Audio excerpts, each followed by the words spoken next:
we're back again and coming at you with episode 99 of VIP Boxing's Bell to Bell podcast. After the night, we'll have a rest for 3 weeks, and then we'll have episode 100 around the 9th of January, and we'll have to have Steve Wood in for that, seeing as he is VIP Boxing, but he'll be there with us in 3 weeks. And as always, leave us a review on YouTube, iTunes, Spotify, whatever. You know me, Steve Lillis. You know John Evans there. And then the year special, there's only one man to call up. We had him for our Christmas special last year. Former British Featherweight champion Ryan Walsh. Ryan, I know you've had a busy day with training, taking kids to dinosaur parks. So thanks for giving us some time late on a Monday night. Oh, thank you for having us. I love talking boxing, lads, and it's always good to talk to you. Yeah. You haven't boxed since Maxie Hughes lost. I think that was in February. We had you on after that fight, and you were very candid about your performance and what you thought of yourself as a boxer. You know, you've been back in the gym. You're looking $1 million, I must say, but you're all doing that. You and your two brothers, you're always in the gym, particularly yourself and Liam, I know. Looking ahead, what is next in 2023 for you? I'm hoping that I can get a win and then push on to get some sort of title fights in the lightweight division. I was mandatory for the British title before I took the Maxi fight, and you never know. I think I'm always one win away from getting another chance. I believe that'll be, and there's some good fights for us to have as well. Sorry about this. Sit like Matt. It's like the big thing. Hello, mate. Hey, how you doing? Oh, he's gone. Youngest. He don't want to talk to us. Caesar doesn't want to talk to us. Russian, go and see his mum. It's going to be lightweight again, is it, Ryan? Are you set on lightweight now? I think I've had my middle edge spread. I'm 36, and I don't think I can't imagine getting under 9.5 stone anytime soon. I must be over 11 stone at the minute. I feel all right. I tell you, you don't look 11 stone. No, like I said, I do think I've been working out since I started. I've probably been training there for 22 years, and you roughly, on average, put on £2 a year just naturally as you're getting bigger and growing. I started at 14, I'm now 36, and I've been working that out and plotting it, and it works out. That's probably what I should be around fighting at, because I'm usually a stone above what I fight at. So 10.9 to 11 stone, and I'll lose a stone to make it. So yeah, it's right. Well, we'll tell you what, we're looking forward to seeing you back in the ring again, because you've always entertained. And you know what, I was looking at your record again today, and I knew, but I reminded myself you was unbeaten as British champion, wasn't you? Yeah, I took one loss to I think one of the better featherweight champions in Selby.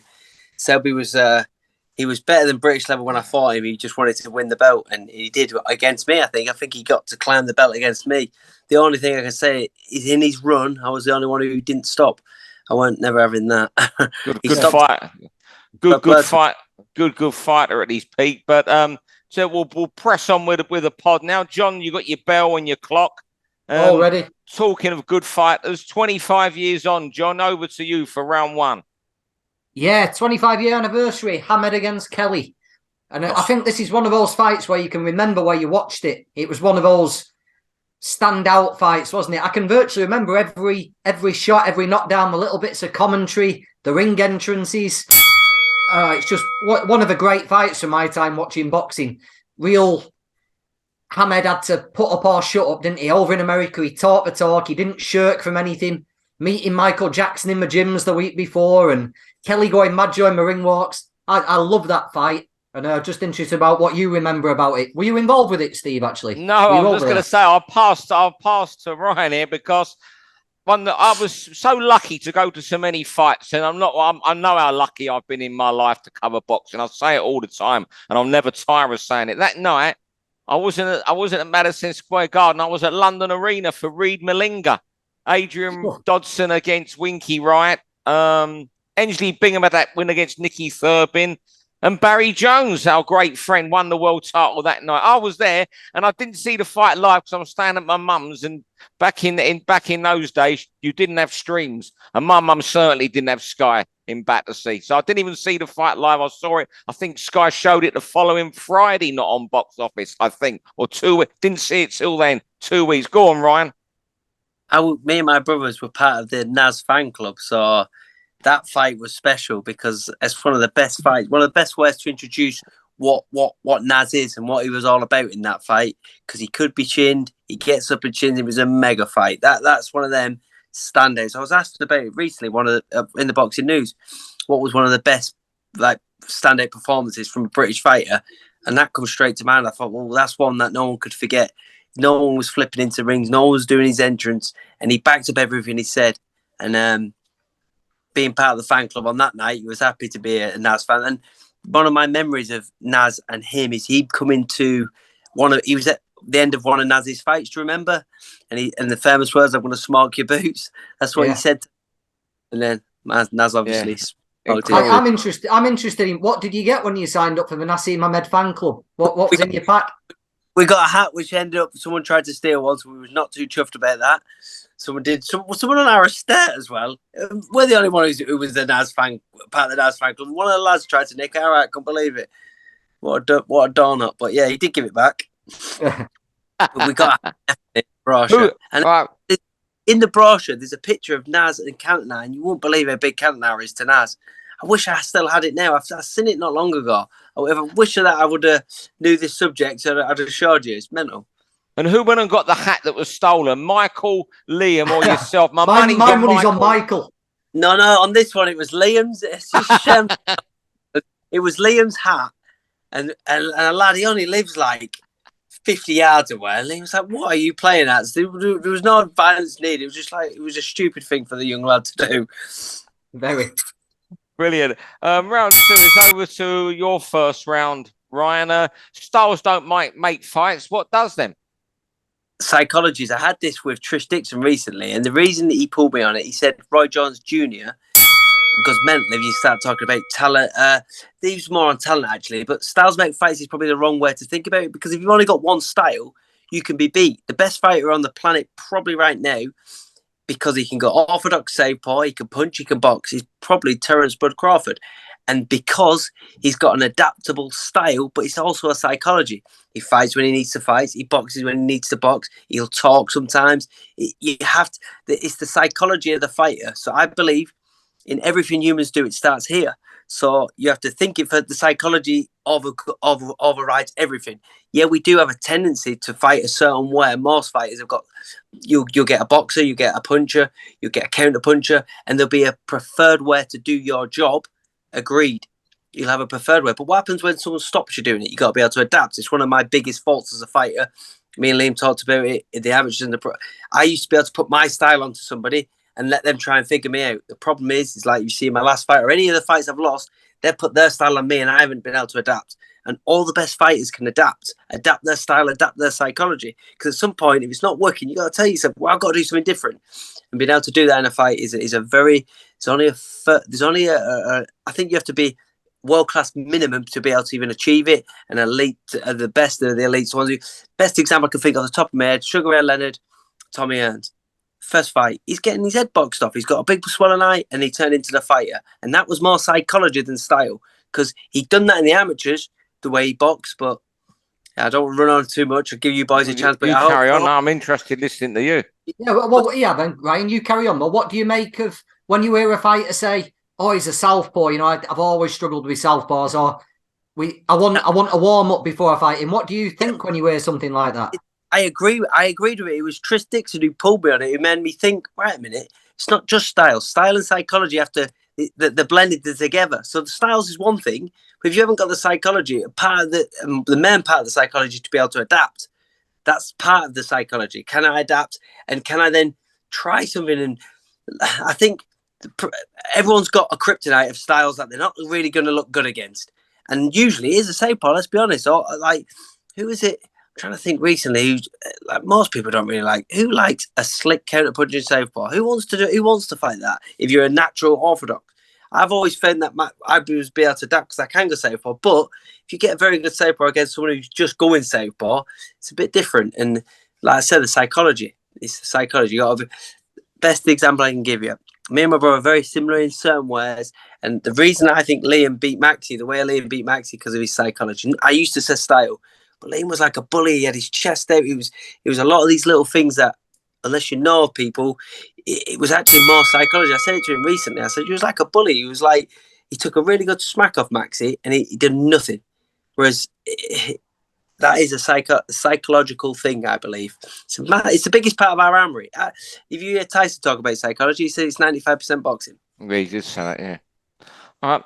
Round 3, just looking back, it's our last one of the year. Highlights of 2022. For me, just obviously, you boys want to say, Wood Conlon, absolutely, that was theatre, the knockout, it was just theatre, the fight. Absolutely sensational. It was something that I wasn't there, but you were mouth agape just watching it as the drama just unfolded. For me, I also loved being in the crowd for Parker Joyce. I thought the night was brilliant, and the fight. It was a long time since I really got into a heavyweight fight like that. You know, with Joyce, you know, getting, was it around 5 or 6? Was it? He got that right hand.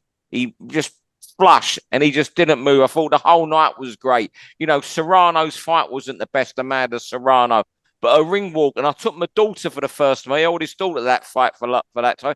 And that night, she became an Amanda Serrano fan because of all the glitz around her ring walk. Fantastic night. Also, a Nui Nonito Donaire, the knockout in the rematch. The noise of the punch when he knocked him out, and then Donaire still got up. That stuck with me. Over to you, fellas. What highlights of the year? Good. Fight of the year for me, Wood Conlon.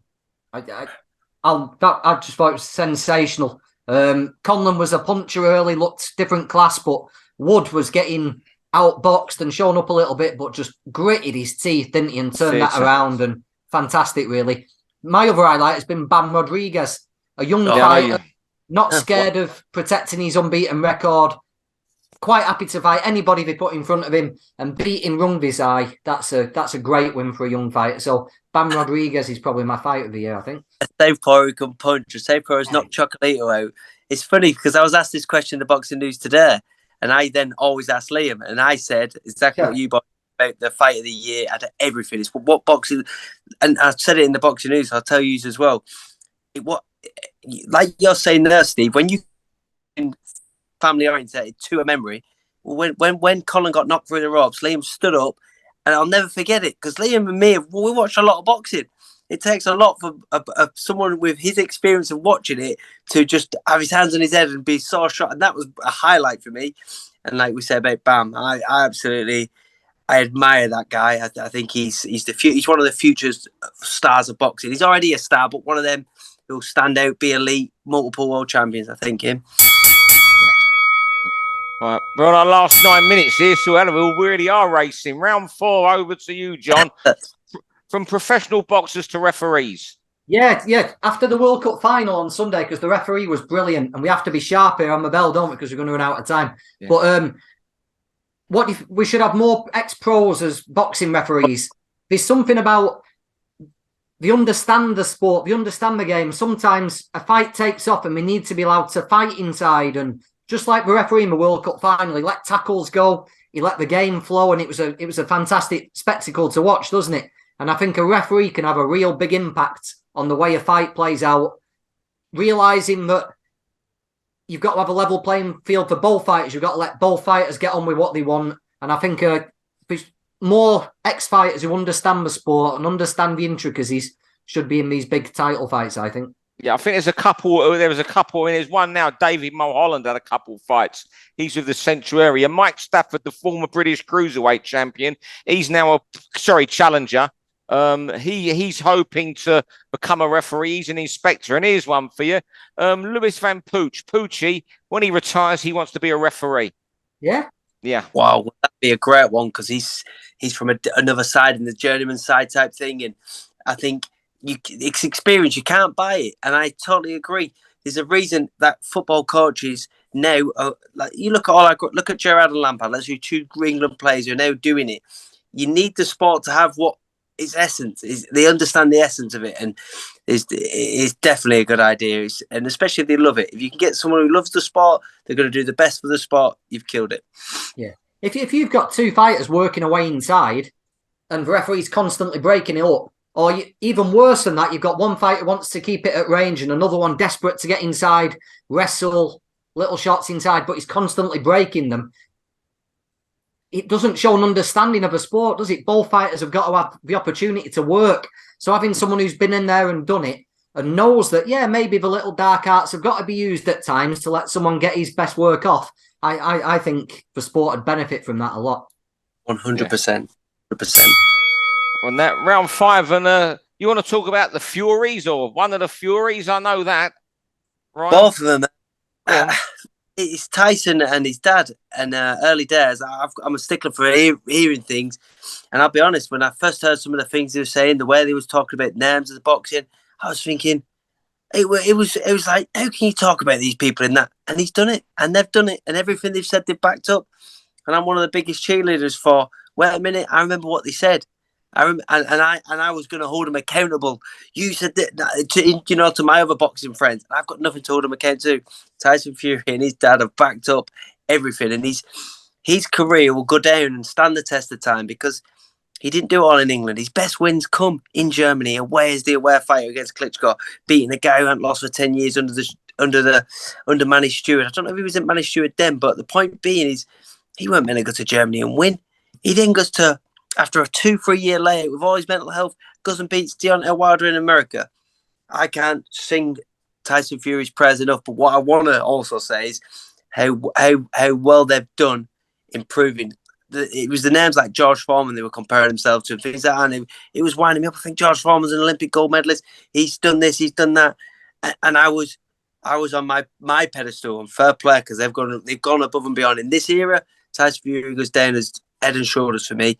He can box, he can punch, and he's backed up everything he said. You know what? You're right, but the only thing that about being too negative with that, I do get a little bit fed up, something bored, much I say, of the brand, the Fury brand, where one day we're never going to fight Joshua. Next day I'll fight him for free. Today I think it was I'm going to fight him for free. The fight's still out there. I find that a little bit hard. That does grate me. You know, what I respect is how he did the hard yards. I remember, when he was second or third fight, seeing him at Huddersfield Leisure Centre, and no one then was ever talking of a world title. That's most probably why they was saying all this back then, and you were sitting up, Ryan. Oh, I was getting the ump because I seen the McDermott fight, and I still don't think he won it. McDermott won, I don't think he. So it was on that point. Hey, you can still talk like this, and well, they've done everything and beyond for me, and I can only tip my hat. With regards to that, that's the business side of it. If this was a sport, if this was the UFC mode, they'd have had to have fought. It's not. It's the business of boxing, and I don't think Fury's going to give him his 50-50, and that's where AJ is going to give him the 50-50 because that's what they want. They don't want no A and B side. I think that's the problem I foresee, that they're not going to get the 50-50 split. There we go. Okay, final one. I won't say I spoke too much tonight. Who's going to be the big boy of 2023? Start of the year, we did Alex Matvienko was a guest, and John and myself both said the landscape's not going to change much in the division. Fury's still going to be the boss this year, etc., etc. And I just wondered how you guys will see the landscape looking in 12 months, particularly now the WBA are pushing Dubois, IBF demanding Hrgovic, Joyce's WBO interim, although he's likely to get a fight in the summer. Do you want to see what you guys think, where it's going to be in 12 months? What about you, John, first? Right. Looking into a crystal ball, I think Fury will beat Usyk in a bit of a stinker. Do you know who my wild card is? Same as mine. The Juggernaut's the wild card here. I think the Juggernaut is going to give Fury hell. And if Fury can't keep him off, do you know what? I'm going to go out on a limb. I'm going to say the Juggernaut at the end of 2023 is a world champion. That wouldn't shock me at all. I know they're hoping for that fight. I think the plan is Usyk and then the Juggernaut at Wembley Stadium. We only call him the Juggernaut on here, by the way, Ryan. It was decided the other week by a majority of whoever was come out. I think it was Denzel. Was it whoever it was anyway? We call him the Juggernaut. I'm agreeing with you, John. I think he is the man who could light up the division this year. Over to you, Ryan. The Juggernaut is a special breed of human because he's so athletic. He's an anomaly to me because I look at him and I think, can you did that, man? When he fought Dubois, I've never seen, because Dubois was killing people to that point. And talk about kryptonite and styles and psychologies. I've never seen him blink in a fight. He gets hit clean and he's got something that my dad used to say this to his kids. You can't put that what God left out. Well, he's definitely not left out of heart and chin, and he is exactly that, the Juggernaut. And it would surprise me though, because Fury's fitness for a heavyweight and a big man, it would shock me because I just think stylistically and you can't get into Fury because Fury's the biggest man, he's the heaviest man, and the ultimate is the best boxer. He's got to keep him off though, Ryan. He's got to dissuade him. He's got to dissuade. And Fury's mixing it up more these days, and he won't get into the Juggernaut's head because at the press conference when Tyson's talking decapitations and you're just this, you were bashed up by a middleweight Usyk as an amateur. He'll be looking at him, thinking, "Who is this guy? Can you shut up? I've got a computer game to play till 4 a.m. That's what he'll be thinking. I just think that is going to be what a fight as well. Clash of styles, and Fury can get dragged into stuff. If Joyce can get to him, I think that's a hell of a fight. Potentially, but I think what I was seeing with Fury the other night, because Cesaro's a big lump himself, he's leaning, he uses his body so well, he drowns you by leaning over you. Yeah. And I think he's got too much experience will be the key to that. The experience he has in big fights. Juggernaut's I've never been on a stage that he's going to be on in that fight. Fury's been there 6, 7, 10 times. And what I've noticed, he does it so well. He leans that 19 stone all over you. And depending what your experience is, as you get older in the game, you don't resist it. I remember getting whiplash one fight as a young pro. Every time I got grabbed, really trying to fight the guy off, breaking my own neck. No, someone's got. You have to lean down, let the referee take you, relax. If Juggernaut didn't relax, he'd gas him up, but he'd take some gas in Juggernaut. All right, I'll tell you what, we're out of time. We've got a few seconds left. Thank you, Ryan. Thank you, John. Everyone have a great Christmas. We'll be back with 100th edition soon. Ryan, around February, March, we'll get you back in again because you're our number one guest and we're not ashamed to admit that. For all boxing, info, news and latest interviews, amateur and pro, across the north, click and subscribe. VIP Boxing Promotions. Also, Twitter, Instagram and Facebook.